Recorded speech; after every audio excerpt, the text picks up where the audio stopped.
जाती न्याय जनगणनेचा जो विषय आहे, आज केंद्र सरकारने त्याची अंमलबजावणी करण्याचं धोरण स्वीकारलेलं आहे.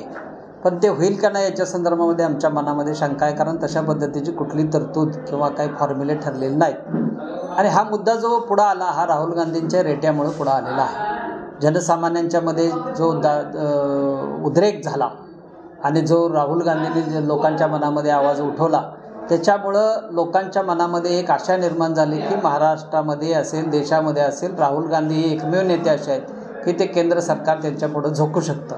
आणि म्हणून राहुल गांधींचा आपण एक सत्कार करावा, अशा पद्धतीची अपेक्षा, राहुल गांधी असतील, प्रियांका असतील, त्यांचा सत्कार करावा अशा पद्धतीची आमची धारणा आहे. आणि त्या दृष्टीने आम्ही त्यांना निमंत्रण दिलेलं आहे.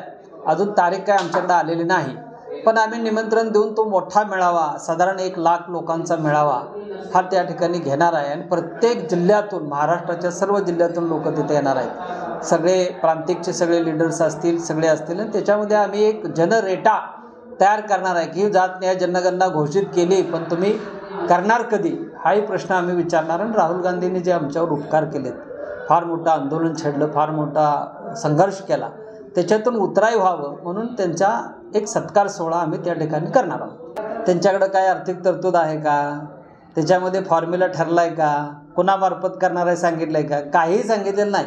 उठलं सुटलं आपलं घोषणा अचानकच केली, आम्ही जाती न्याय जनगणना. अरे पण कशी करणार आहे, काय करणार आहे, कोणत्या फॉर्म्युल्यानं करणार आहे, कोणाची करणार आहे, फक्त ओबीसीची करणार आहे का, दलितांची करणार आहे का, मुस्लिमांची करणार आहे का, सगळ्यांचीच करणार आहे, या संदर्भामध्ये स्पष्टता नसल्यामुळं आमच्या मनामध्ये केंद्र शासनाच्या निर्णयाबद्दल शंका आहे.